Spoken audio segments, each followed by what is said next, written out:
আজকের ব্লগটা শিলিগুড়ির ফেমাস মোমো নিয়ে। এটা হলো বিধান রোড, শিলিগুড়ির বিধান রোড। শিলিগুড়ির বিধান রোড থেকে একটু এগিয়ে গেলে ডান দিকে একটা রাস্তা ঢুকে যাচ্ছে, যেটাকে হাকিমপাড়া বলছে।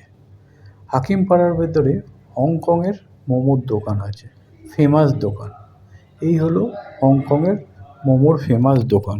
দেখো কত ভিড়, আর দারুণ মোমো বানায়। এদের ফেমাস কুরকুরে মোমো স্পেশাল। এছাড়া veg momo, chicken momo, mutton momo available. এই হলো দোকান, আর এই হলো কুরকুরে মোমো বানাচ্ছে। আমিও টেস্ট করার জন্য নিয়ে নিলাম কুরকুরে মোমো এটা, আর 1 প্লেট নিলাম চিকেন মাটন মিলিয়ে। আর এরা স্যুপটা এমনি একটা কাপেতে দেয়, অসাধারণ টেস্ট। সিরিয়াসলি মানে আমার এটাতেই ডিনার হয়ে গেল। আর খুবই কম রেঞ্জ কোয়ালিটি প্রোডাক্ট। সবাই এসে একবার টেস্ট করে